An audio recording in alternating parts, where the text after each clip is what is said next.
shout out to Devin Booker, bro, being the number one scoring Or points in and some franchise history. shout Yeah, out. bro. I That's saw that. crazy, man. That's crazy. It's He's wild been because there a while, so he's been there his whole career, but I mean he's still young. You know what I mean? Like yeah. 27, He, 28. I think he was young when he came in. Yeah. It's sad, obviously, trading AD. Like, I know all those guys in the locker room, they feel that. And Max Christie as well, too, because I know the Mavericks, like CJ was saying before we got on the pod, he played. Bro, it was Yeah. dope. He flew in, no BS. I'm assuming he got one practice in and passed his physical and then got on the court. So that's the Mhm. type of player Max Christie is. So don't forget that. That's a great player, too. Yeah. We feel those voids for sure. I know last Mhm. night we didn't really have a great rim protector. I You know, think kind of my takeaways from the whole thing is just kind of he's very like distraught about the whole situation with the Mavs as anybody in his position and kind of what he has done for that franchise would be and should be. He said like the loyalty was a big word to him and the fact that I feel like that kind of says everything. He put that whole franchise on his back for the past 6 years, 7 years, and they kind of just business is business, right? But we're all human at the end of the day, so he definitely obviously he was saying the past 2 days I felt like it's felt like a month even for us. We've been talking yeah, about bro, it, for real. and it's just it sucks because he's done everything right. He everything he could do at least, and What's going on, everybody? It's your boy ZD, man. I'm with the lovely co-host CJ, and I'm obviously the other co-host. Bringing Three Man Week back, baby. It's we coming at y'all on a Wednesday. We got the betting segment today, CJ. So we gotta have our picks straight and everything. But no yeah, a sir. lot of things been happening over the course of the last few days, man. With all these trades. Obviously the major one with Luka and AD, but there's been a couple other ones that are interesting for sure. Ton of teams that have been hooping as well. Shout out the Blazers. If you're a Blazers fan, you're gonna get your piece of the cake today. Um, yeah, man, I'm excited to chop it up. So Yes, let's get sir. into it. Hell yeah, How you bro. doing, man? I'm doing good, bro. Like you said, these past couple of days have been crazy. Trades, franchises really deciding what, they're like we always talk about. What are you trying to do for the season, right? Like, what is your Right, right. trajectory? Like, what is your goal? I guess, and I feel like a lot of those questions have been answered these past couple of days. So super dope, especially for us. Like we've been talking about hoops consistently this year, pretty much every week, multiple times a week. But like even prior to that, we've been talking about it for a year or two, and the Yeah, fact yeah, that yeah. all these trades or especially the Luka trade, it's everyone's talking about it. So it kind of like kind of shows Yeah. that like it was bigger than just basketball. It was everybody knows about it. So yeah, it's been super dope, bro. Obviously our teams have been doing really well these past Yeah, couple bro. couple games, so that's always a fun time. And I think it was it when did y'all play? Y'all played yesterday? Yeah. Yeah, and then I think we played It was Monday. at the Intuit Dome though. Into a dome. Yeah, yeah, yeah. Yeah, dude. I was watching because I have the league pass, and they have like the if it's on TNT or like national television, whatever. It's in a Right. different camera, so it's like the camera on top of the backboard, and I like saw like the Oh. like fan section. That shit looks pretty Interesting, dope, bro. interesting. Yeah, Looks crazy, it right? looks pretty dope, bro, because it's like sectioned off. It's just that it's crazy. It looks like a Yeah, yeah, yeah. I don't couldn't even explain it to you, but it's crazy. It's But it's kind of like it's styled like a college basketball yes, fan section. If people can kind of picture what CJ is trying to say, yeah. and that's what Balmer was going for. I would love to go there one day. It's an Yeah, awesome stadium 100%, bro. arena. But yeah, no, OKC. I think we talked about it last pod Monday. I think that was the last time OKC played. We were going against the Bucks, and all these people were injured, and we'll definitely get into the trade that they made later on in the pod. But Ooh, yeah, yeah. it was kind of it's like I told you, I was expecting it to be a easy win, but that we were belt to ass with them, bro, which was Yeah, expected. yeah, yeah. That's kind of Of course. they had everyone out, and obviously was I that told you. Yeah, yeah, yeah. You talked about it. It was like yeah, Chris. You got to have all those guys Chris, out. You, Brooke, you can't have them get Giannis. hurt. Yeah, Yeah, yeah, Dame. yeah. They're If you all want to out. So trade them, right. So obviously that was a easy pickings for us. Shout out Usman Jiang. Shout out Isaiah Joe. Of course Shea. You know they were all balling out.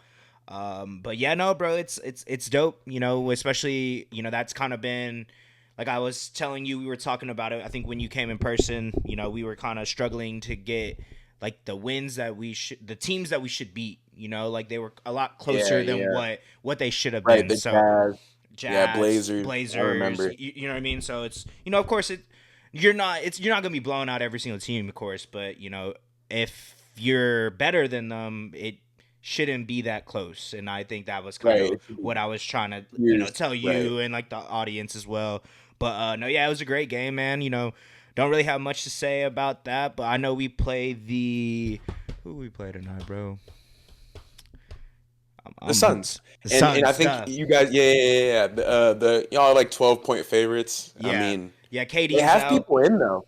Yeah, Oh, okay, okay, okay. I was about to That's say, why. That's why. yeah, I was about to say, Katie's out, but shout out. Thought he's I game know that. time decision. Yeah, I was about to say, I know. It's kind of like not thunder talk, but shout out to Devin Booker, bro, being the number one scoring Or in the points in and Suns franchise history. shout Yeah, out. bro. I That's saw that. crazy, man. That's crazy. It's He's wild been because there a while, so he's been there his whole career, but I mean he's still young. You know what I mean? Like yeah. 27, He, 28. I think he was young when he came in Yes, too. I think he's I like think 21 and yeah, yeah, or something he like was one that. of the, like the 20, younger. 20. Yeah, he was like the younger in his draft class. But I think he shout outs was to, 19. I think he was 19. Yeah, I was about to say. Yeah. But So, shout out to D Book, bro. One of the best scorers in this league, and the fact that he kind of has solidified himself as a Suns legend. I think super consistent. I was gonna say I asked you, who was the franchise player for the Suns, and you said Steve Nash, of course, the MVPs, but he's definitely up there. You know what I mean? He Yeah. might be second. Yeah. He's But I think no, I think he'll finish one. you think so? Most likely. Right. Yeah, like whenever he retires, he doesn't have an MVP like Steve Nash, but I don't think that will matter. As long as he stays on the Suns, bro, I think he'll be okay. There's also a little bit of trivia for you, like for you guys that don't know, it's really really hard to average 20 points per game for your career, and Devin Booker is one of those players that's done that for his His career. whole career. So like yeah, like CJ's saying, super consistent. There's a couple players that are right on the cusp, like McCollum, Brandon Ingram, but Booker's been scoring like this his entire career, and it shows in the numbers. So, Mm-hmm. yeah, shout out D Book for sure, because Yeah. we got to show love to him. Right. But yeah, so we're going against them tonight. Like you said, we're like a 12-point favorite.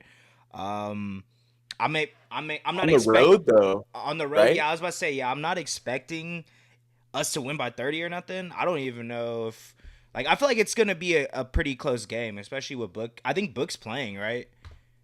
Yeah, yeah, Or yeah. I think and Beal, right? and Bill, yeah, I was gonna say I think the only Yeah, person that's out right now is KD. But Durant, I and think I it think was he's you think it's because of what's up? a trade? Yes, yes. That's I'm pretty sure that's what we're all thinking, right? It's like injury management, but it's because his name was going around in trade talks that can't have him hurt. Yeah. Yeah, let me check the injury report. Yeah, just KD. So they'll have everyone besides him, but of course KD is KD. He's probably their best player this season, averaging what like 27. But Oh my God, it's super efficient, and he's only missed a couple games, so he's going for it again. He's been healthy, since his Achilles tear. He's been on a tear, no pun intended. right. But yeah, no, I'll kind of get into it. I mean, because I watched that Lakers game yesterday, bro. Hmm. Um, and like I was telling you kind of about it, like, bro, that first quarter, crazy. We scored 45 points in the first quarter, and I was telling CJ kind of before, we got on. Like, I haven't seen that pretty much all season. I don't think we've scored that many points pretty much all year.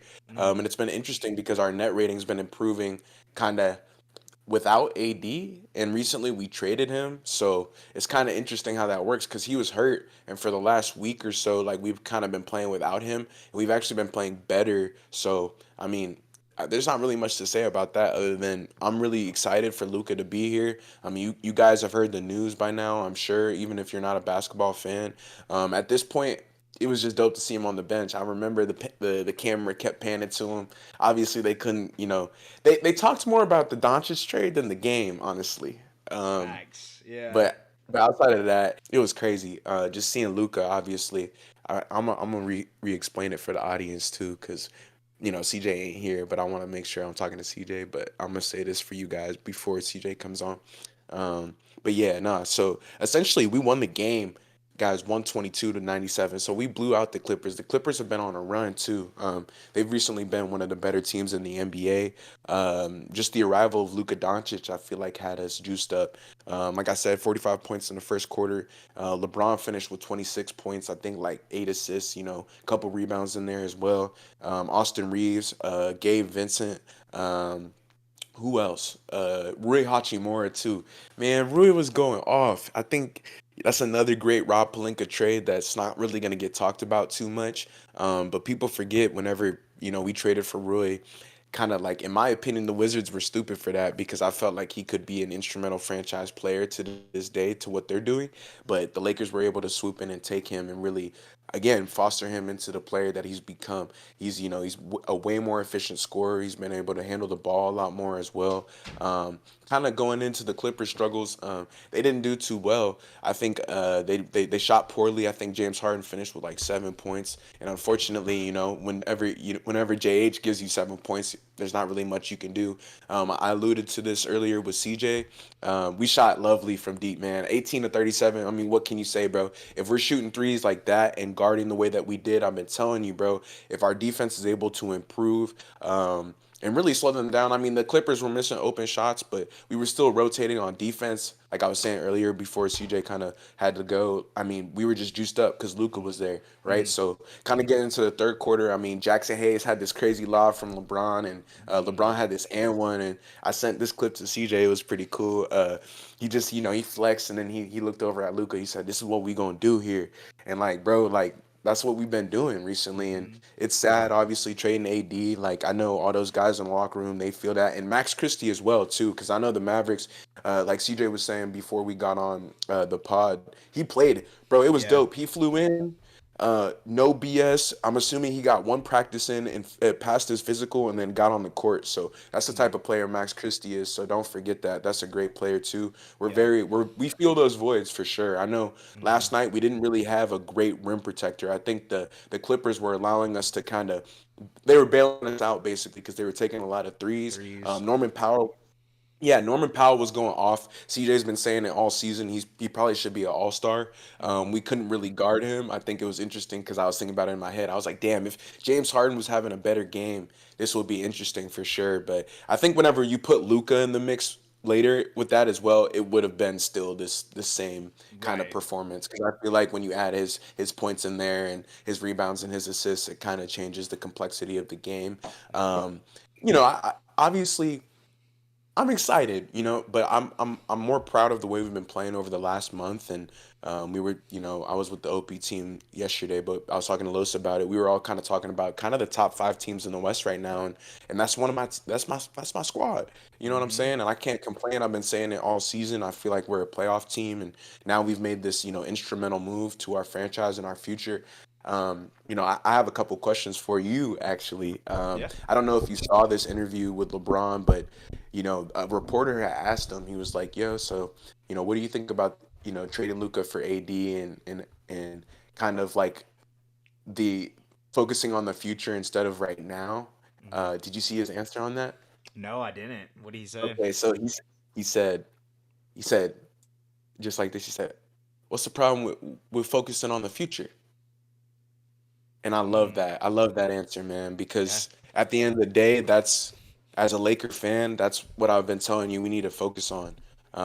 We need to get prepared for that, and obviously bringing in Doncic helps us do that. Ultimately, we're gonna need a lot more from all of our players, and hopefully get a big. But the other question that I have for you is, um, kind of with LeBron and his playing style and the way that Luca plays, and kind of how similar it is.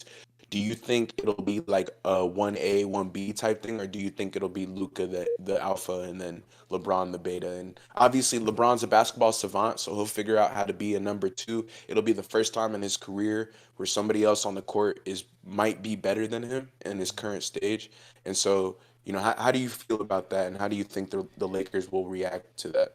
Yeah, yeah. So I feel like the thing with Braun, especially right now in his career, like of course LeBron is, one of the greatest players of all time. I would say greatest I've ever seen personally. personally. But Same. I think it's just we kind of seen. I mean, I feel like, of course, you've been watching Lakers these past couple seasons, especially since he's got a little older. It kind of seems like he's looking for someone to kind of be that initiator and not really have to rely on LeBron all the time. You know what I mean? Like when y'all need him, he'll be there to step up. But the fact that AR has kind of came into his own this season, I think it's a huge example of that. He kind of entrusts him and is letting him be the person to handle the ball majority of the time. And now the fact you're getting the best, one of the best playmakers in the league, if not the best, it's kind of like you said, it's setting y'all up for passing of the throne essentially to for Luka, because if you need Luka to do that, he has those fresh legs, bearing like barring injuries and stuff like that. Like Injury, right, when he right. comes back healthier, he's gonna have that. He's gonna be essentially LeBron, but just younger and a better shooter at his age. So I think it's honestly, bro. I've been seeing people saying that they don't think that they can mesh well. I don't. I think they're gonna mesh well. To be honest, like I agree. I just think I they're. saw it last night, You know what I mean? and Luca Like, wasn't even on the court. right. I feel that way. Like I saw it. Yeah. So yeah, I think it's no. I think y'all like it is gonna be 1A 1B like you said. Like of course it's gonna be probably running actions through Luca a lot. But I heard on the press conference they said something about how y'all can both screen for each other. Y'all can pop out. You can swing it to each other. You could give the ball to him on a low block. You like both of you like it's crazy, bro. Like you said, we've never seen it. This is probably the best duo I've ever seen like Yeah. come together, and I think it's gonna be a lot more fluid than I think people are expecting it to. You know what I mean? I think I've told you. I know I brought it up a couple of times, but I definitely told people off the pod before we started shooting, like the whole Luka Kyrie situation, them both being ball dominant, like forward guard type of players. I just didn't think it would be that recipe was enough to win a chip. And I mean, obviously it wasn't because they made that trade, but they made it to the finals nonetheless. And Right. I feel like these Braun and Luca, yes, they're both ball dominant players, but they can both play off the ball just as well now. Right. Especially Right. Braun right now having that jumper. Man, it's Man. gonna be Yeah. scary, bro. Like I said, I'm not worried about that. Like you said, it's just more so about the players that y'all surround him with, and the big Mm. really. I think Yeah. that's So I want to address that because I think the Clippers game kind of showed me we actually do have people to surround Luca with mhm, today. We don't have a big though. yeah. And I think Jackson hit, like I think you brought it up last night, but it's or the other or it might have been 2 nights ago. It might have been on Monday Hmm. before we hopped on the pod, but it's like without the big, I think Palinka even said it in his He did. announcement, but without the big, it's Luca's value even drops, right? Like I think Luca kind of was nodding his head. Like you need somebody who's athletic, who can grab rebounds and but also can create for themselves in a pinch. I think Lively is able to do that. Same with Gafford. Like they're not gonna dribble in and but they can ISO a little bit. I don't think Hayes can do that at all. He's a Hmm. vertical lob threat and he's a good rebounder and he can get some blocks here and there, but that's about it. Hmm. Um, I just hope we're able to get Luca big because Yeah. that's what we need. But Shake Milton, Gabe Vincent, Dalton Connect, Yep. Dorian Finney-Smith, like all those. These are good pieces that he can use. I was about to say too, going back to your point about them playing the same, it helps Luca in a sense because they've kind of built the team around Braun already. And if you're building the team around him, you're gonna surround him with shooters, surround people that can space the floor, and that's essentially what the Mavs are doing with The Luca. Lake, yeah, So it's yeah. kind of like you're coming over to a situation that it's not essentially built for you, but it's built for your play style. So it could And I be. think our 3-point shooting will improve. We've Mm-hmm. been trading for 3-point shooters. I think Connect is gonna start making more threes. I think Luca helps with that more than AD, right? Yep. I think our percentages are gonna go up, and that's gonna make us a scarier team. Because if we do start hitting more threes, like we did last night, that's a massive exclamation mark to the league. That oh no, if the Yeah. Lakers can hit threes, like that's an issue. Yep. Yeah, But because yeah, man, that's that been your whole thing this whole year, man. Is the fact that they right, bro. haven't That consistently been able defense. to. Hmm. So Yeah, they're just not consistent. I also, yeah, I think JJ coached a hell of a game last night. Obviously, had a ton of energy. I think the Clippers were just they looked a little tired to me, but they've been playing good. So no worries there. But yeah, bro, it was a great game to watch. It was kind of Luka's first game. Like watching. There's a couple clips of him and Bronny, and yeah, it was just cool, bro. It was cool. What I don't know is if you got a. he? I was about to say, is What's up? he gonna be returning soon? I've been hearing people talking about that. Supposedly he's gonna be the when y'all play the Pacers. Yeah, yeah, I think so. I think ESPN had flexed into the Pacers game, so Mm. it'll be Lakers Pacers. I think that's when Doncic will return, but Is that we'll have to tomorrow? see. I'm not sure, bro. I got you. Let I'm me not check sure. real quick. Yeah, yeah, I got you. I Continue what think you're it is saying the now. sixth. I think it is the sixth, but Oh no, um, y'all play against Golden State. I think it's Saturday. okay. Well, Saturday. Yep. it's Damn. really exciting. Yeah. Um, every single day that goes by that we have Luka on the team, it feels more and more, real, right? But yeah, that first game, I'll never forget. Again, watching the Clippers game and seeing him on the bench, that was kind of. I'll never forget. Kyrie Irving actually debuted against the Clippers for the Mavericks, and it kind of reminded me of Of that. Luka a little bit, but Mm, like he wasn't on the court. But yeah. I remember when Kai went out there and had like 25 points, Mm, and like it was awesome. But yeah, heck yeah. Yeah, bro. What was no, I was gonna next? say like you did. I mean, no, no, no. Did you get a chance to watch the Bucks? No, no, no. You didn't because we were recording, right? Yeah, I think I was looking at like the score, but I wasn't able to sit down and watch it, so I don't have really any analysis. Yeah. I saw Shea got crossed a little bit. Really? Yeah, I thought he did the crossing. he did both. So he Oh, got okay. I yeah, didn't see the other part. yeah. Let me what was his name, bro? I'm gonna find it. Hold on, if you wanna Yeah, no, continue no, no, for talking. sure. But yeah, I didn't get a chance to watch it, but I watched the highlights. I think the Thunder have just been playing amazing defense, man. It's really tough to have a lockdown team that really just doesn't ever give up points. Again, the Bucks were only able to score 96 points in this one. Mm. I think Shea finished with like 34. He got that in 3 quarters. Essentially, it was like I think it was 100 to like 67 at one point. Mm. So it was clearly a blowout. I just think the Thunder are leagues ahead of the Bucks. It's kind of hard to, or I think the rest of the NBA, honestly, but especially against the Bucks who were down everybody. Um, it's like it's kind of hard to watch, honestly, because it's Mm-hmm. like I'm just like, okay, the Thunder are gonna come down, get a bucket, whatever, not let them score, be efficient, be direct. I think Dagnall calls a great game. He knows what to do. He knows every single coverage that you need to understand for like every single star player that other teams have. Um, I think people forget the game plan is just as important as like the execution. So these game plans that Dagnall's implementing on a day-to-day basis, clearly it's been working against the rest of the league. Um, I saw, Isaiah, like you were saying, Usman Dang and Isaiah Joe, like again, still cooking, obviously. Mm-hmm. I think the Thunder have a ton of depth that they can go to in games like this, and guys can just get better and better. And kind of like CJ was saying, I think it's another example of the like way you're supposed to beat a team that you're a tier better than. And I think, they struggled against the Bucks earlier, and I think in the in-season tournament. Mm-hmm. Um, and that's kind of that was unfortunate. I think now going forward, kind of every time they play the Bucks, they're gonna remember that. And I was gonna ask you about that. Like, do you think that that's the Thunder or that is that type of team? Like, man, we'll never forget losing the in-season tournament to them. Like, Oh at least yeah, with the guys on the team. So like, yeah. I feel like to me they just always come out and play with extra juice now against the Bucks. But Yeah, yeah. um, Especially because, like, kind of just the fact that we haven't won anything yet. We're such a young team, and we've been pretty successful these last two seasons. It's like that could have been a trophy in the facility, and it's like, damn, yeah, there yeah, went for that. So sure. yeah, no, there. I feel Could like have been a that's whole banner. right.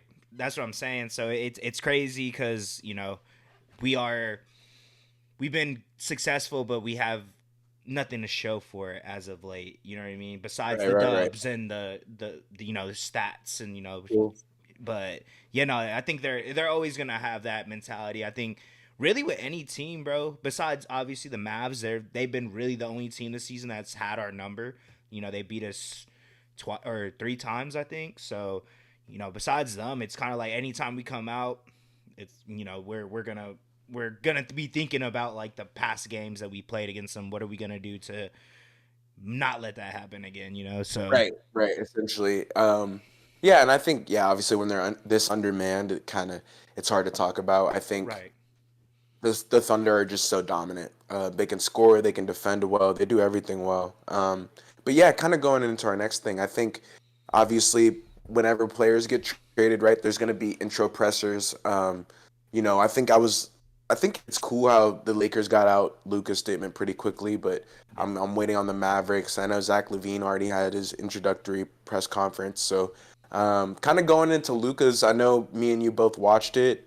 It got put out yesterday. I think I watched it live while I was at work because I was mm, excited, but I couldn't really hear the audio that well, so I had to like rewatch it on House of Highlights. But point is yeah, this is it was like a 20-minute thing. Obviously, whenever you're a mega superstar like Luca is, clearly the media is going to want to talk to you, want to have you answer questions and just kind of go over what's happened and the events that have occurred. And we got an opportunity to hear Rob Pelinka speak and also Luca speak, and it was pretty interesting. I want to start off kind of hearing your thoughts on it, and then I'll go into mine if yeah. because I feel like it's fresh on the top of your head. For sure, yeah. So I just watched it literally probably right before we hopped on. I was eating and I was like, like let me watch it because I saw that it released, but I didn't sit down and actually absorb what was all said and kind of the way he was looking and even the way Rob came in, with that leather jacket. He, My guy, he's the man, bro. Especially right now. yeah, So nobody yeah, could bro, tell he's him the man. anything. But it was kind of my takeaways from the whole thing is just kind of he's very like distraught about the whole situation with the Mavs as anybody in his position and kind of what he has done for that franchise would be and should be. He said like the loyalty was a big word to him and the fact that I feel like that kind of says everything. He put that whole franchise on his back for the past 6 years, 7 years, and they kind of just business is business, right? But we're all human at the end of the day, so he definitely obviously he was saying the past 2 days I felt like it's felt like a month even for us. We've been talking Yeah, about it, bro, for real.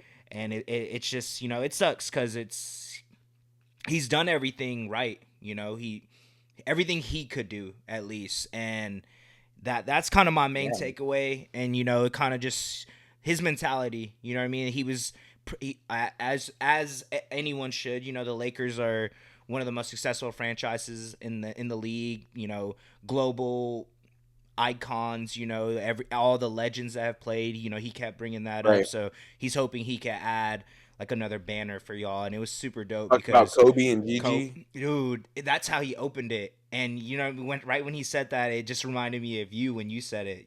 That's literally the first thing you said. Your Yeah, boy, that's what I told you. I was like, I know he because you saw that clip. Like Kobe, yeah, he talked to him cause in Slovenian. yeah, cause it was like 2019 too.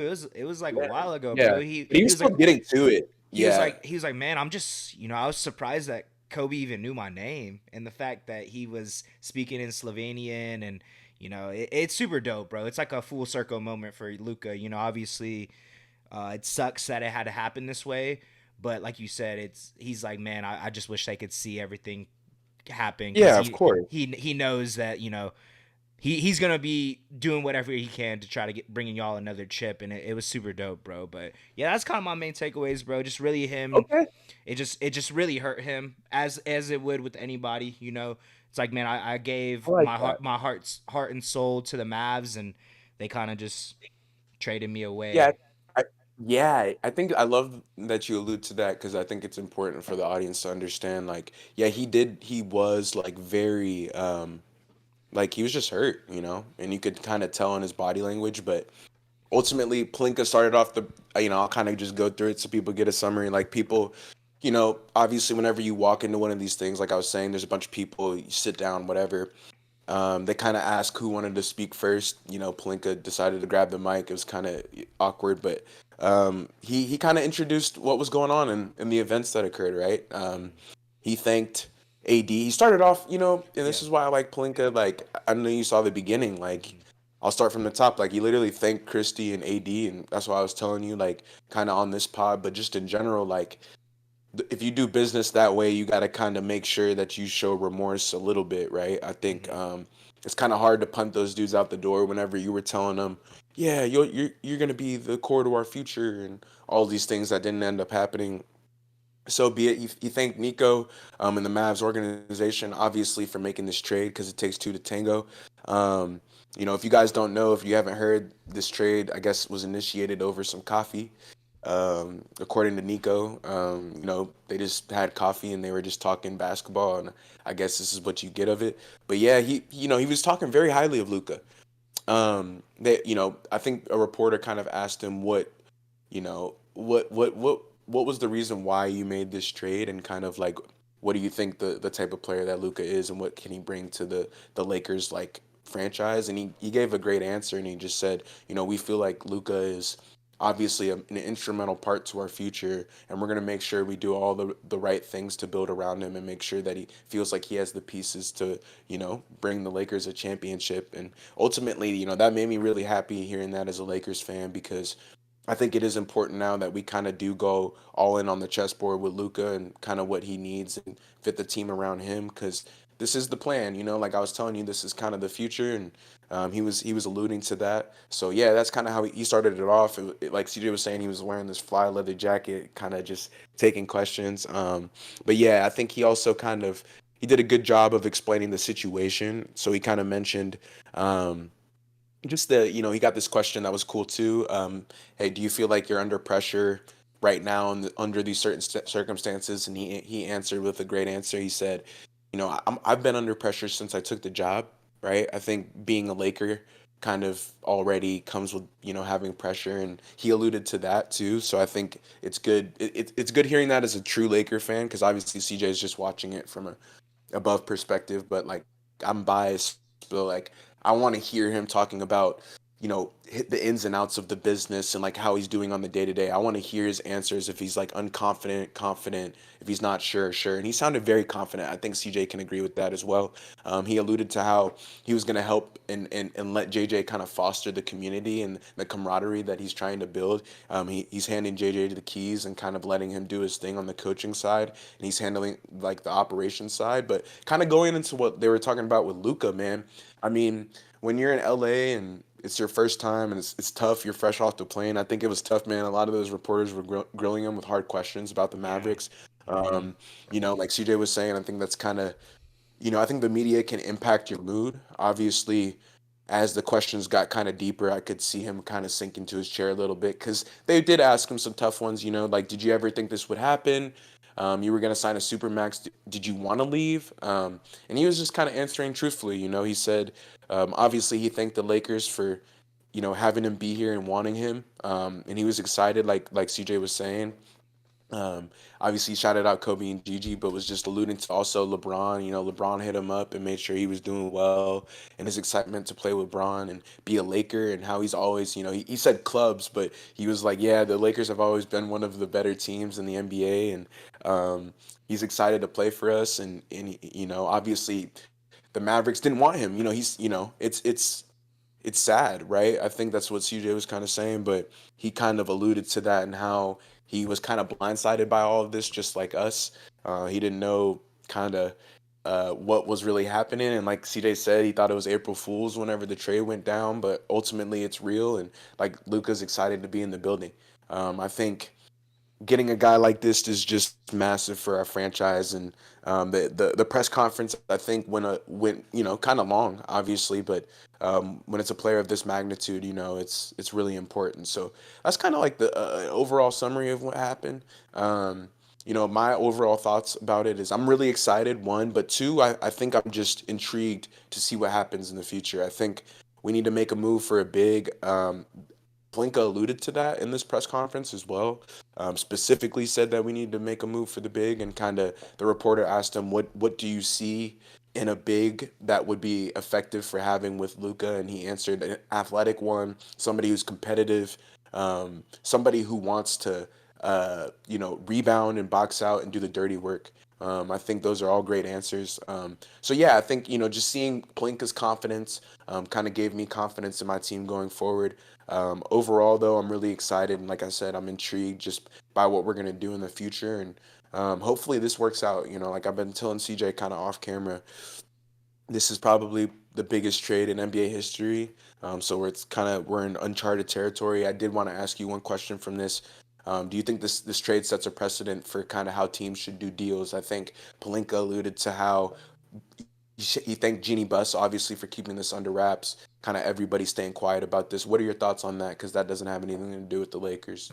Yeah, dude. I think I kind of told you that shit probably the day after we found out. I think it's really, I wouldn't say messed up the trade market because I wouldn't I don't like to say that. It's just more so Right. it shook it up in a sense because McCall Bridges was didn't the Knicks give up 5 first round picks for him, and They Rudy did. Gobert wasn't it 4 first round picks? So it's like, okay, Yeah. now it's like And Luca, we Durant too. Durant, yeah. So Luca gave up AD, of course, and then they only gave up 1 first round pick. So I think since people are seeing that, a lot of the teams now are probably gonna go about business that way because if there's They're gonna go low, right? Yeah, lower, yeah, they're gonna yeah. go low. So Yeah, it's kind of crazy because we've seen a lot of these players being able to that are high value players getting high draft picks for them or a lot of first round picks for them, and it's like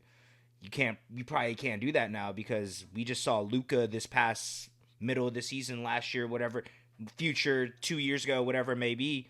They only gave up 1 first round pick. So what makes you think we're gonna give you more than that? So it more shook than it up that, for sure. right? Yeah, it's crazy, but kind of one more thing I want to talk about with the press conference. Someone asked Yeah, the Rob, interview. yeah, the someone asked Rob, were you shocked like at first whenever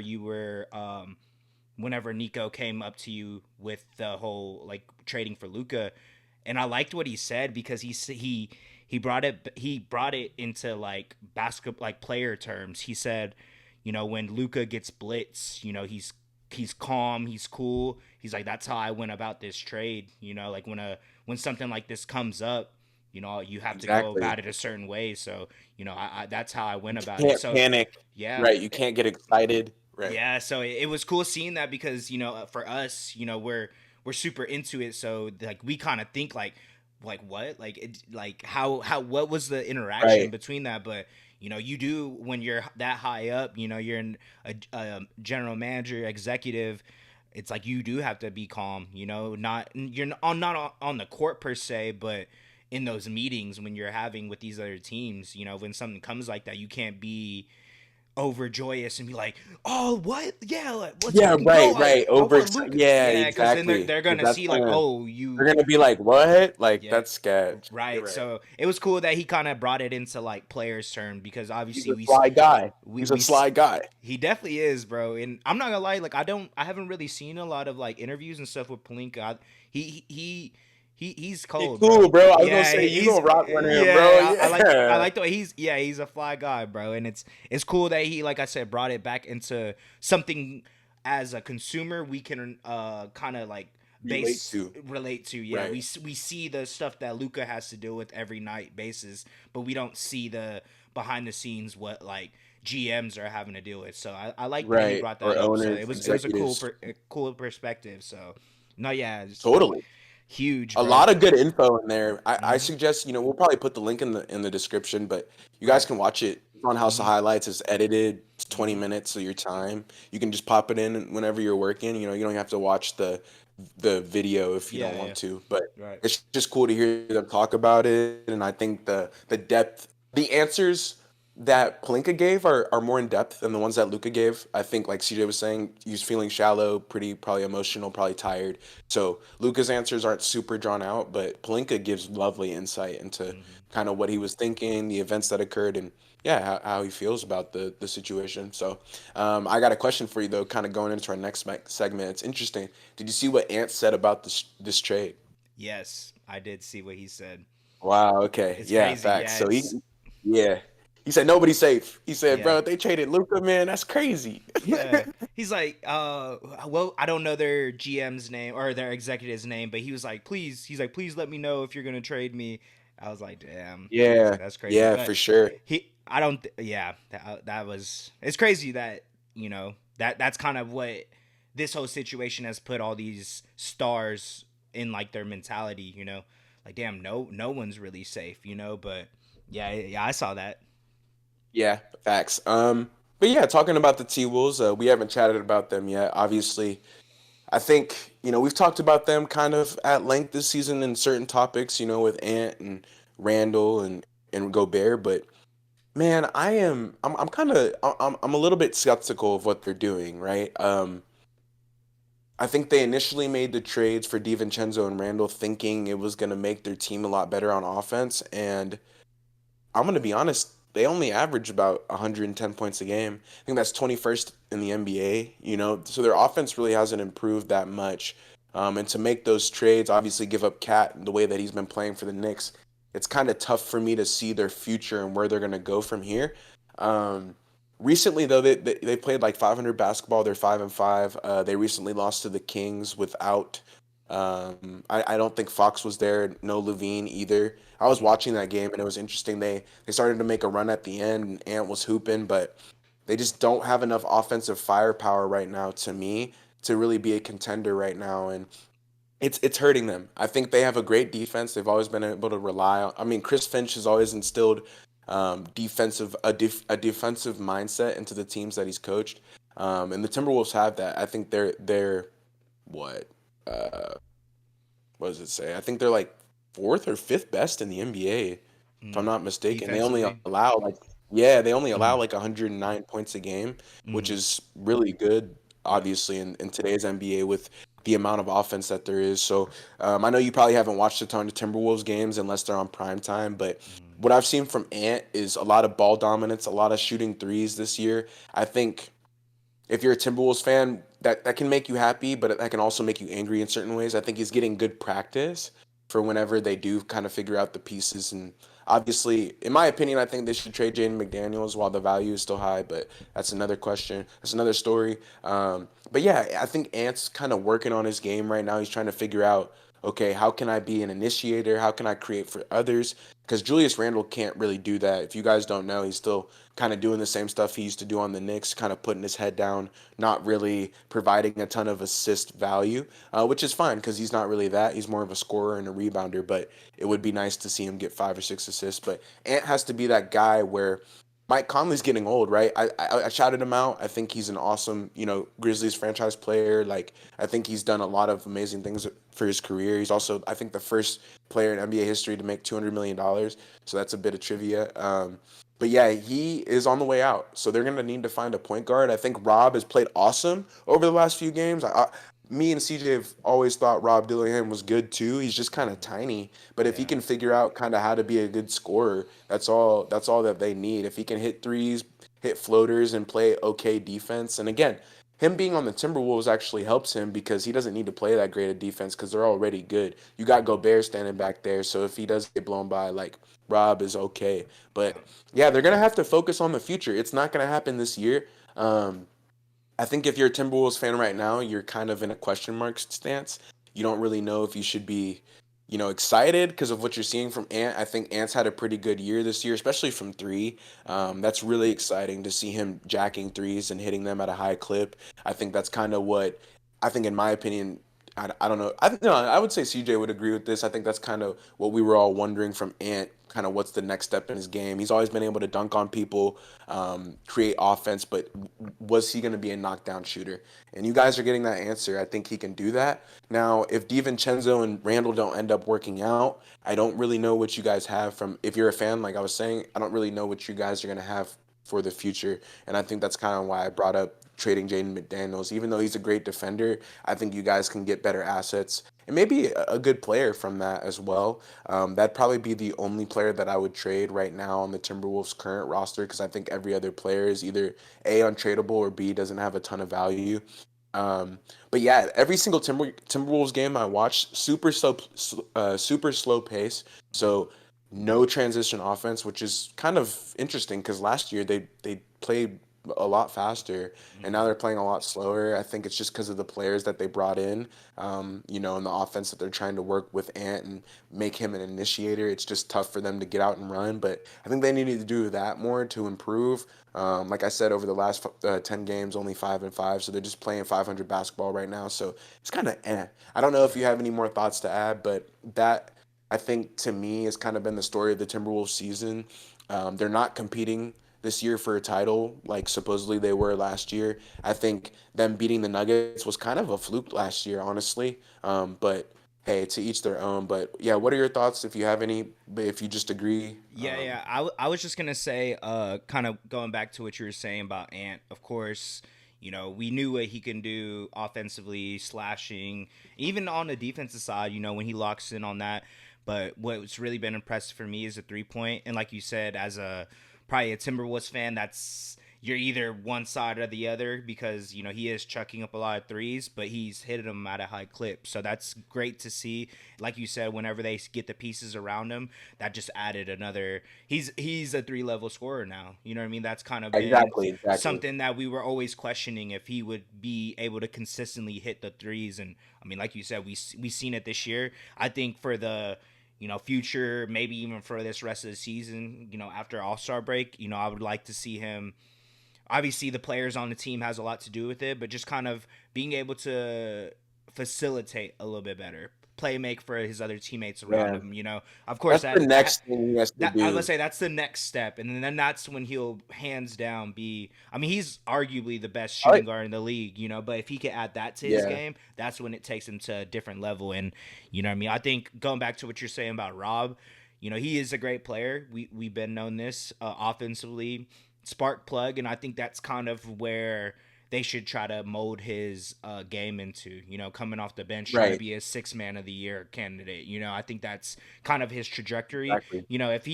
If he could get better, offensive or not even offensively, just like playmaking wise, potentially moving him to the one. But I think his game his game style and the way he plays, I think he's more of a 6 man coming off the bench for them because he I he can do agree. that. Like I was telling you, shout out to Jordy. He makes edits for sports and just everything in general. He did edits for like Kai Cenat and stuff like that.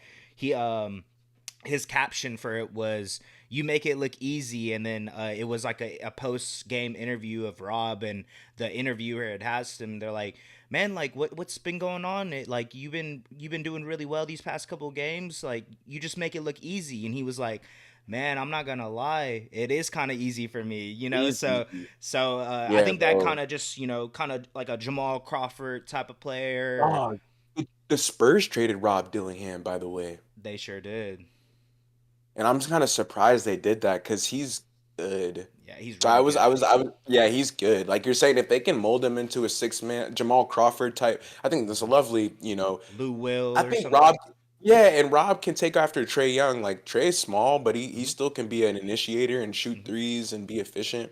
Hmm. Yeah, I think the Timberwolves are also struggling to have anybody else create offense other than Ant, and Hmm. that's something that obviously isn't going to work. But for our audience, I think this year, if you watch them, their offense just looks like it's stuck in mud. We haven't talked about it this long, obviously, before, but I know whenever you watch them as well, you kind of get that same Hmm. thing where they're so reliant on Ant that if he doesn't go for 30, then you're not going to win the game. Right. Gobert can't create a shot for himself as well, which is frustrating, right? I think Gobert is an older style center. There's nothing wrong with that. He's still one of the better defenders in the league. But when you pair that up with a young, athletic, energetic Anthony Edwards, I don't think that works. But we'll have to see, what they do in the future. And kind of again, maybe they move some assets before the deadline. You never know. Um, but Do, yeah, if you're a Timberwolves fan, like I said, I think you got the question mark above your head. I was about to ask you, do you think they would trade Nas Reed, or do you think he's going to be a piece that they No, no, no, no, no, no, no, no, no. Nas Reed is here to stay. got you? Yeah, that's what I was thinking too, because he's It would be able to. Gobert. It Yeah, would be Vigo Bear. Gobert. Right. That's what I was thinking. Yeah, yeah, fair enough. Because he's been having a great season as well. He's been probably their third best player. You know what I mean? Player, right? Yeah. Arguably second at times. So And Nas, we haven't talked about Nas all day. It's cool you bring his name up because, I mean, bro, sixth man of the year. hmm Jelly fam, been good at basketball his entire life. Like hmm that was also another great pick, pick up by them and yeah, just trusting and believing in the type of player that he can be. A lot of teams passed on Nas Reed, and I still don't know why. Because yeah, the Timberwolves have him, and obviously, like me and CJ are saying, I think Nas Reed is more valuable than Rudy Gobert is today. Not a couple years ago, today. yeah, So yeah, man. Like I'm saying, I think if you're a Timberwolves fan, you gotta just wait till the All Star breaks over, and like CJ's saying, really see what you have with Rob. I think Rob being in the G League really helped him, and ultimately, I think the Timberwolves' future rests on Rob and Ant Soldiers currently yeah. as the guards of that team, and Mike Conley being on the way out, and Julius Randle kind of getting older. They're gonna have to do this through the draft and do it with Ant and Rob. Mm, yeah, You know what I'm saying? Yeah. it's kind of crazy, bro. They obviously last year they make it to the Western Conference Finals. They have six man of the year. They have DPOY Coach of the Year. It's crazy how fast things change. Obviously they made a huge trade Right.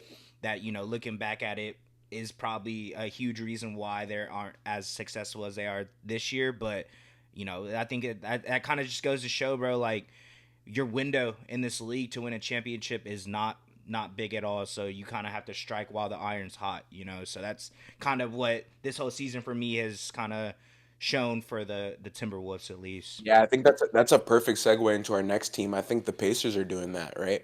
Mm-hmm. They're striking while the iron's hot. I think the Pascal Siakam trade last season seemed kind of iffy, but obviously he's been super consistent for the last 2 years, and they're finally starting to. I think Andrew Nemhard coming back is really what did it for them. But Mm-hmm. there's finally starting to look like the Pacers of last year, and bro, it's interesting to watch them because they play at such a high pace, right? So they're kind of opposite from the Timberwolves.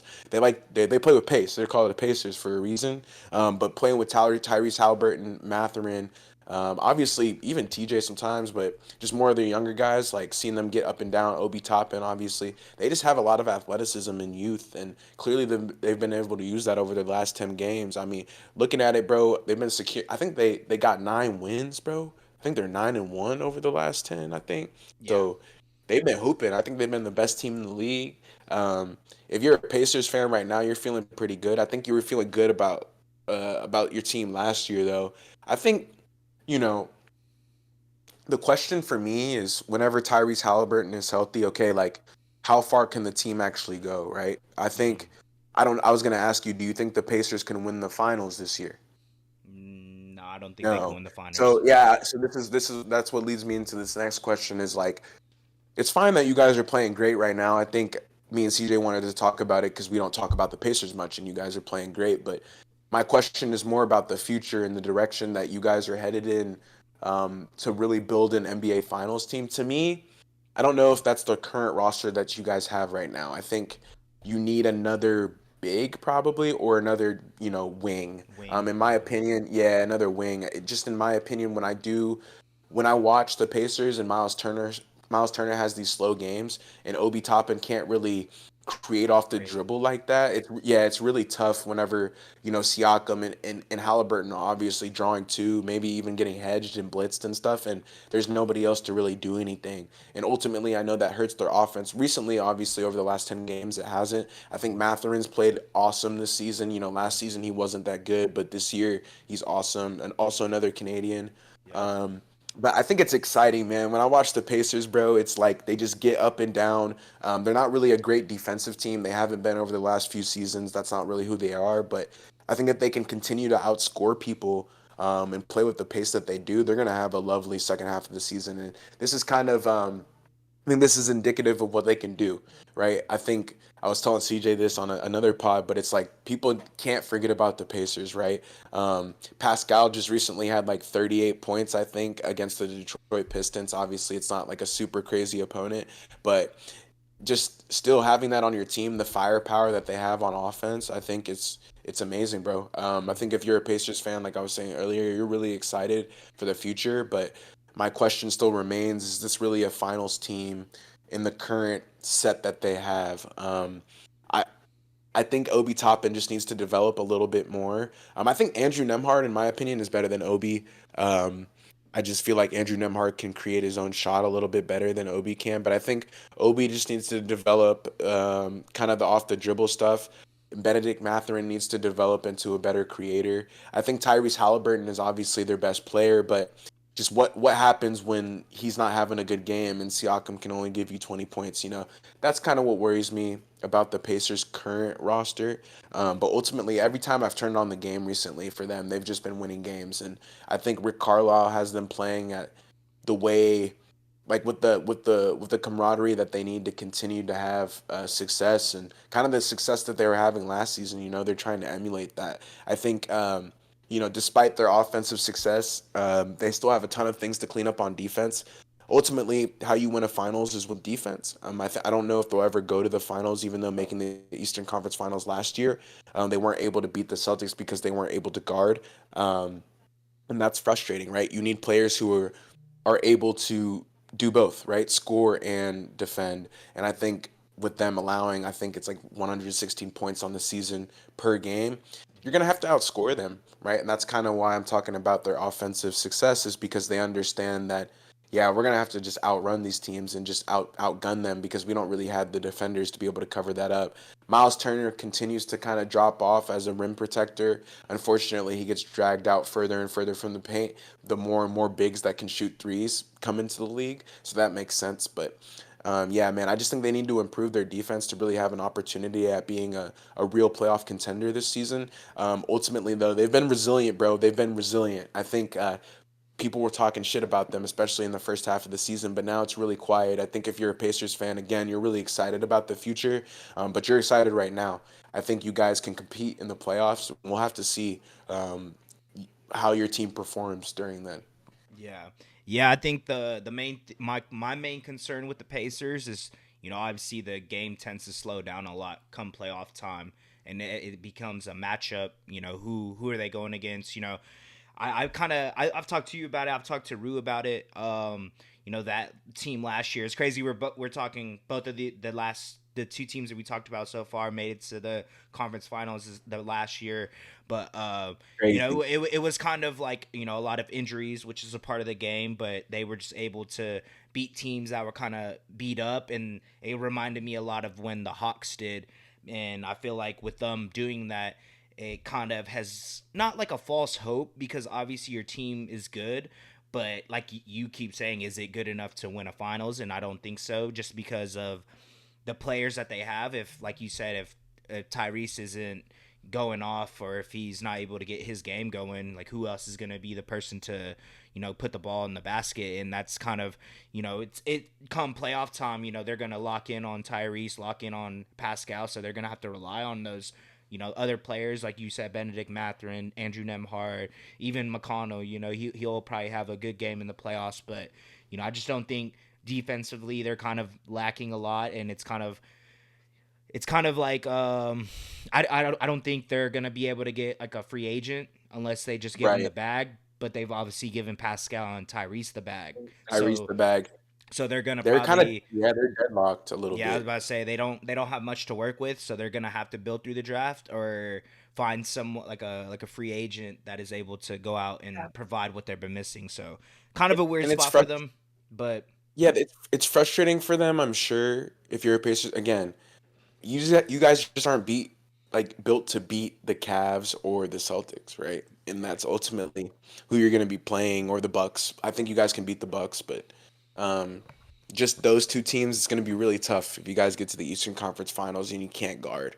Um, but yeah, exciting team, man. I love Very. watching them. They're one of the more fun teams in the league. If you guys get a chance, definitely check out their games. They've been a lot more exciting than the Timberwolves have recently. Like I was saying earlier, and alluding to the pace that they play with and the offensive genius that Rick Carlisle has. Just building the team around Tyrese Halliburton is what they need to do, and building through the draft. They own all the assets, right? They're another good team that hasn't traded away the farm for some random player. Ultimately, that's why they're gonna be okay, especially going down the line. But Mm, bro, this next team, bro, man, yeah. we never talk about them, bro. Never. And Never. and they're also a pretty exciting team as well. Yeah, they've been exciting all year. For those who don't know, though, we're alluded to the Blazers, man. Like I said earlier when I was doing the intro, it's like this is you guys' piece of the cake if you're a Blazers fan. So shout out you if you're a Blazers fan, because I know y'all been waiting for something to be excited about. But man, your team is hooping. Over the last 10, I think they've also won 9 out of 10 games as well. Yeah. Um, Again, Scoot Henderson looks great. I think DeAndre Ayton's been a dominant force. I think that's kind of, I think Donovan Clingan is gonna have to wait like a year or two before he's really the main big on that team, because DeAndre Ayton's giving you 20 and 10 bombs and efficient and scoring at a high level, and he seems like he's honestly. I was gonna ask you this question: do you think DeAndre Ayton's happier in Portland than with the Suns?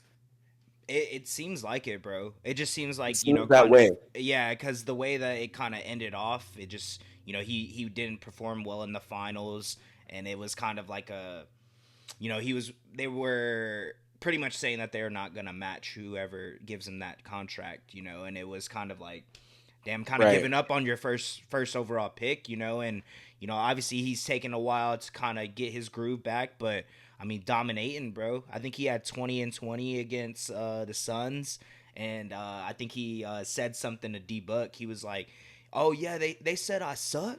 They say I suck Yeah, what?" yeah, yeah, yeah, Yeah, yeah, yeah, yeah, for sure, so bro. yeah, Cause like, bro, people been talking shit about him, but he's always been good. He could still right. give you 20 and 10 for Hmm. sure.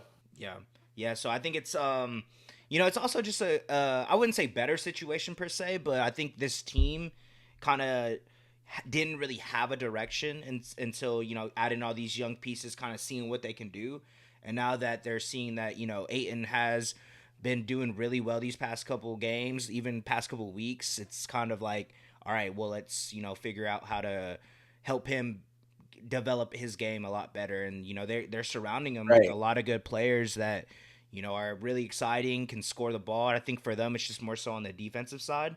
But as a young team, it's kind of that's always the thing. It's like, are y'all going to be able to play defense when it really matters? And I think that's been the only Course. thing with them. And they do kind of have a backlog at the center position. So I kind of thinking to myself, like, what are they going to do with all those pieces?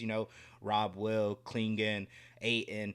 Those are great players, but only Trade one them. only one can be. I mean, maybe you could put two on at the same time, but like a lot of those players, that they all can't be on the court at the same time. So Yeah, kind of they like, don't mesh well. what Right. are what are they going to do with those pieces? Because those are some valuable pieces that some teams would like a good center. So it's kind of like that's all I'm really thinking. And obviously, Simon Sharp, like you said, Scoot. They have Jeremy Grant. I think we talked about him, but Mara. yeah, Avita, Denny Avita. Yeah, Like they bro. they And, they and have a over the last 10, brother, like they've been averaging 117 points a game, 116 points a game. Like they've been scoring with the best of them in the NBA. I think CJ alluded to it earlier. Their defensive struggles is kind of what's hurt this team. But if you're a Blazers fan, bro, you're excited. for You're sure. excited. I think Scoot was really struggling last season, but I think he's finally gotten the 25 points, 30 like once or twice. That feels good. Hmm. That puts confidence that like, yo, I can score like this in the NBA. Obviously, Simons is good. I think Hmm. he's probably their most valuable player, but in terms of what he can do offensively in this from three, and then obviously Kamara was just a random. He was on the Lakers, by the way.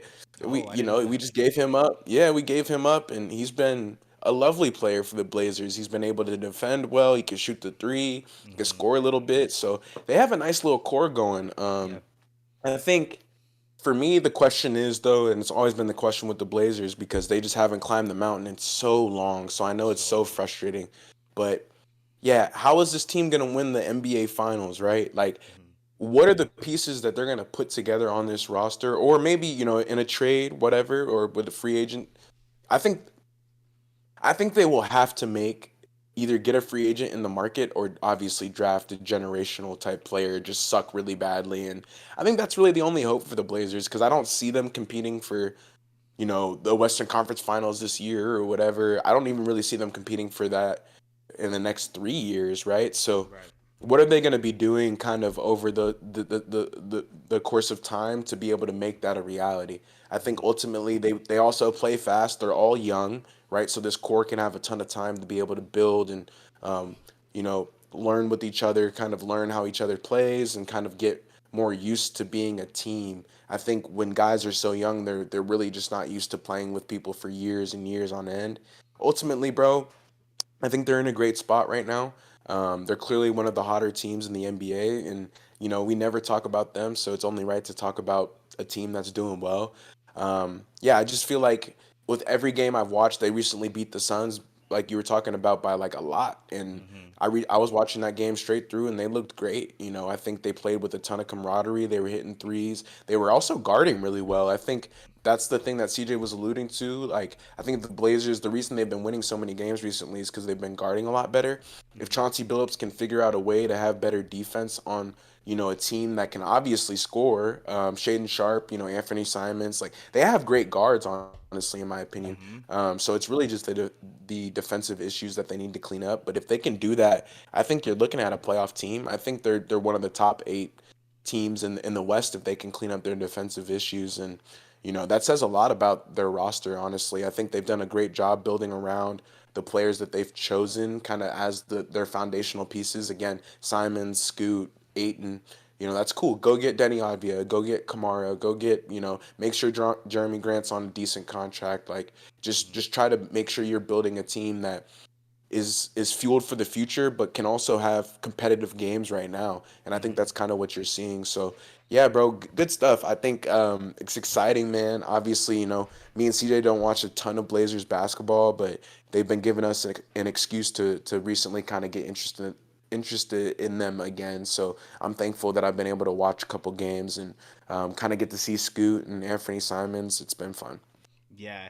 Yeah, I was about to say, bro, if they could luck out and get the number one pick this year, Cooper Flag on that team would I be. don't know if they will. I think They he will. I going to the don't. Jazz, but Yeah, I was say I don't think they will either because they've obviously been winning. But that is like the type of player that I think they're missing.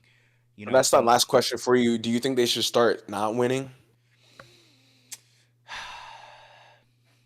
Yes, but like I feel like this is good momentum for them. You know what I mean? Right. It's Even a good time to win right now. yeah, Yeah. because even if like let's say like you have a really good, even after the All Star break, they start to win a couple games, and then towards like the like later end of the season or something, they kind of start to fall off. It might have to set them up for like a damn, we barely missed a play in, but we're not a lot, or we're a lottery team, but we're gonna be like the lower half of it. It's gonna be tough for them because obviously I was talking about how this draft is gonna be really well. I don't know if it's 14 Right. deep, but those first Right. 10 are going to be decent. But it's just kind of like, they're missing, like you were saying, they have really good guards and they have a really good center. I think they're just missing a wing, bro. Someone that could play like a 3-4 type, defend well, can still score pretty well.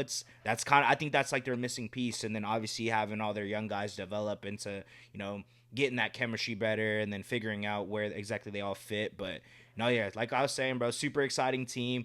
Dude, I was watching them yesterday. They played against the Pacers last night, funny enough, and they only held them to Yeah, 89 points, bro. Tyrese had for 0 sure. points. And it's like you Yeah, were saying, bro. and like the way that if they don't even need to be a lockdown defensively team, because a lot of teams aren't that, but they're getting steals and getting fast break points. that's where they could get these wins, and that's what I was seeing whenever I was watching like the first half. Really, they got like Yeah. three steals in a row. Like Shaden Sharp missed a three. I think someone got the ball and he steals it from him right away and just yams it. Like it's like those type Yeah. of like it reminded me of like like when like Russ would get a steal or something on a fast Yeah, break and bro. he's just like crowds going Ah, crazy. You know what I'm saying? So it's hell dope, yeah. bro. Like I said, like they're not one of the teams we talk about a lot. So when we're able to talk about them, obviously they're giving us a reason to talk about them. It's dope, bro, because I think ever since Dame went to the Bucks, and it's kind of like, Exited. Yeah. yeah, it's kind of been what is next, and I think they're slowly building up to the figuring out where their direction is for their franchise. So I enjoy it, Exactly. bro. I like seeing these smaller market teams doing well. Because, for one, my team is a smaller market, so it's kind of dope seeing that you can build something up through the draft, get certain free agents and trades that they can do, and you could build a playoff team. So that's kind of I think that's really what I want to see from them in the probably the next couple years. Like you were saying, I don't think they'll probably make it to the finals or even Western Conference Finals, but if they can make the playoffs, bro, they'll be an exciting team to look out for in the come playoff time. So 100%. exciting. Yeah. They got the pieces, man. So Hmm. yeah, man. I wanted to kind of give you the floor a little bit, man. We'll just kind of go around the NBA, talk about some of these trades that I think happened today, right, or yesterday, or Yeah, I know before OKC we made get a into our. trade, but it wasn't nothing crazy. But yeah, let me I look at have the it. main ones. So Yeah, yeah, for recently sure. the Bucks traded away Chris Middleton, man, and AJ Johnson in a 2028 first for Kyle Kuzma, PBJ, and a second round pick. Now, I think this move for the Bucks is awesome for a couple reasons. One, they get a player who can kind of do what Chris Middleton was doing, except he doesn't really get hurt. So Kyle Kuzma, he can hit the three. He didn't really guard, right? Chris Middleton wasn't a great defender. Hmm. Um, he can do all the things that Chris Middleton does. He's also a lot younger, right? And I Hmm. think the worst thing in this trade that they gave up was the pick swap. I think that could hurt them a little bit down the line, especially without Giannis. But ultimately, this I mean, if we were grading it scale, A and F, I think this is like a B plus for the Bucks and probably a B for the Wizards. Pretty fair trade. Hmm. I don't think Chris Middleton's going to do anything on the Wizards. I was going to Yeah. ask you about that. Why do you think they traded for him? I think it was for the pick swap. Right. Yeah. I mean, that's the only thing I can really think of. I mean, maybe he might. I feel like everyone kind of who gets traded to the Wizards ends up having a decent year, surprisingly enough. Like Russ, Kristaps. It's Yeah, weird. It's yeah, it's for it's kind of sure. like someone has to put the ball in the basket, Do right? something. Yeah, Right. So right. hopefully, I'm hoping he does something. But I mean, obviously, it's not going to translate to wins more than likely. So it's mainly for the pick swap, to be honest. Right, right. Trying. Yep. So, but Yeah, yeah, and if you're a Bucks fan, you're excited. You get a little bit of youth, and if you're a Wizards fan, you get that pick swap. So good for you guys. And then the Rockets, man, they got Jaden Springer for a bag of chips. Again, I love that trade for them. I think they're going to be able to use him and his athleticism, and he's going to be able to bring something to the table that the Rockets need right now. They're trying to build a really young, athletic, fast team that can again lock down other teams that doesn't have a great offense and just tries to play around Sengun. And so ultimately, that's what the I think making that trade for Springer is going to be one of the more underrated trades because he wasn't playing on the Celtics and obviously he can get a ton of run on the Rockets. So that's good for you guys if you guys are a Rockets fan. I think the details specifically where they acquired the Rockets acquired Jaden Springer, I think, in a 2030 second round pick from mm, the Celtics. Um, and then the Celtics just exchanged their projected second round pick with the Rockets. So mm, essentially, the Celtics just gave him up for not that much. mm, Um, and the Rockets are able to get that. And think about this: the Rockets might be really good in 2030, so those second round pick swaps may not be that valuable. mm, So I like that move for them. I think it's the Celtics are kind of chasing a ring right now. They're not really looking super far out, but I think the Rockets are being smart and acquiring what they need. But so far, that's kind of like the main two ones that I had in my notes that were kind of yeah. the main trades that happened today. Yeah, there Did you was have one. any? Yeah, I was gonna say OKC made a trade. It was for Daniel Tice and a second round pick. We traded that was with the Pelicans, and we only traded him from cash cash consideration. So I don't know what exactly that means, but It just I means mean, they gave him money. right. So I think it's I honestly don't even really know if that. I think maybe more so depth at the center position, maybe, but Daniel Tice really wasn't getting a lot of run on the Pelicans, so I think it's just another big body that we could put on the floor if Jay Will or Hart gets injured. I think it's just more so planning for come playoff time or end of the season when we're at a position and we're trying to make sure we're not using all our bigs that could potentially get injured or something. I think that's what it was more so for. But shout out to that, I guess. I don't really know. Yeah, yeah, I yeah. haven't been watching a lot of Daniel Tice hoop this year. I don't know if he's really even been hooping that much this season, but um, yeah, that was really all I saw as well. Obviously, I think KD is in trade talks right now. I think people are saying Dubs or I don't know Yeah, if I don't know if that's gonna pan out because I think it's I doubt it. something. I think it has It's something it's to do gotta with it's gotta be Jimmy, done right? by tomorrow, bro. Yeah, well, like I think the like people are saying like they're gonna do it for like Jimmy or something. So obviously we don't know what's going on with Jimmy and that whole Oh, bro, situation, but I don't know, don't do man. that. but Durant's too valuable, bro, for sure. yeah, yeah, but yeah, I think No, yeah, that's really. that's really it. Yeah, Yeah, that's really it for the trades that I've been seeing so far. yeah. I Obviously, just wanted to go through it yeah, I would because say the trade deadline. Yeah, deadline's tomorrow, so we'll figure it out. Saturday, if another big one comes up, y'all will know. So, yeah, for sure. We'll definitely keep y'all posted. But you want to do this lovely betting segment, kind of sponsored by Outlier.bet. of course, I want to hear Yeah, of your course. picks today, sir. Man, so I actually stole one from you, man, from Opinionated Media Sports. I took the Tyrese Maxey over 6.5. He's currently at 4. I think it was Mm, minus 120, but he's currently at 4 in the third quarter, so only three more, and we'll cash that. Um, yeah, I think it was cool because I seen that Cam was using Outlier. I was like, oh man, I saw this pick. Like yeah. I'm gonna just take that one, and then my other one is Shea against the Suns over 32.5. I feel like this is just my go-to right now. I think it's 110 minus 110, but he's just been super consistent. I feel like if it is a blowout, I feel like he can still get this amount, but if it's close, he will for sure get this amount, and that's kind of my thought process behind it. The Suns don't really have anybody that can guard him. I don't think they'll double either, so it'll be nice, man. We'll see for sure. But those are my two main picks. Okay, okay. So my two picks for days, sir. I have John Morant, over 29.5 points and assists. Obviously, he's coming off of injury. He played the other night. I think he had like 10 assists, 11 assists, something like that. Grizzlies have been on a roll. Also, Desmond Bain is out, so that's another Yeah, yeah. person Ooh, I like that one. I like that one playmaker. even more now. And they're going against the Raptors. So obviously, we know Raptors are really tanking. Weak guard defense. Can't really guard guards. So I like that one. That one kind of piqued my interest because I saw that you know, he. He's not scoring as much, but it seems like Jaw. I mean, we've known Jaw can pass. He's a pretty good playmaker as well. And I think Facilitator, yeah. just the way that team has been playing lately, they've been firing on all cylinders, bro. Like Grizzlies are looking really good. So, and then my other one is actually the game that's playing right now. So I don't know how well it's doing, but I did Wemby over 37.5 points and rebounds. I like that one, bro. Okay. Especially going Yeah. against the Hawks. They have Big O, but or Big O, Emeka. They wish. Yeah, right. Yeah, Onyeka Okongwu Aneko and Kongwu Capella, right? Capella, yeah. So obviously Wemby is Wemby, and I think he could go out there.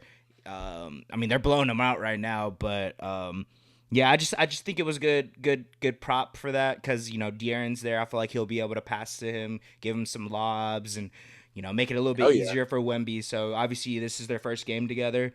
But I think that's going to be a pairing where he could give him easy buckets, and obviously we know what Wemby could do from three, and yeah, that was kind I of my like that. mental. I like Yeah, that that's analysis. Yeah. right. That's kind of my mentality going into those picks. But hopefully they cash. Yeah, for sure. I know you've been on a little dry spell lately, Cold streak, but man. Yeah, yeah. But I'm gonna get back to it. I think these ones are feeling a lot better, a lot more mm, confident, and kind of before the All Star break, I think guys are juiced. They're scared about the trade deadline. There's a lot of reasons to kind of play extra hard. So, yeah, man. Always be responsible. Always bet what you can afford to lose, and yeah, that's what we got from Outlier.bet, man. Definitely download their app. They're on yes, fire sir. Shout out to the Outlier, man. for sure. You Yeah, got bro. anything else, brother? Nah, man. Just like I always tell you, man. Appreciate you for chopping it up, Course, bro. Of and course. just kind of seeing these fake Laker fans now, huh? I just wanted to see, kind Seen of. Lon do it, man. I was like, this dude is not a Laker fan. Like, please, I was like, sheesh. I do not need those people coming over to the boat because they gonna leave whenever Luka leaves. Hmm.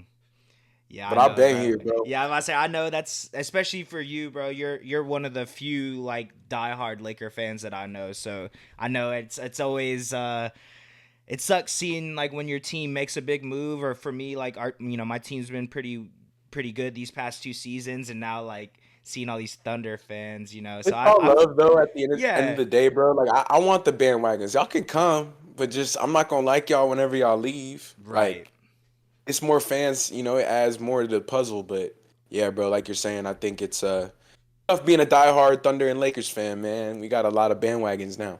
Yeah, but hey, it comes with it, right? Sadly, but It no, is what that's it is. I must say that's all I got for this episode, man. For sure, It man. was a banger, man. 100%. Yes, Yeah, sir. well, I mean, if you guys obviously like the episode, like, comment, subscribe, do all that good stuff. This is your boys from Three Man Weave, and we signing out. Peace. Peace. 3 man, 3 man, 3 man. Thunder up, baby.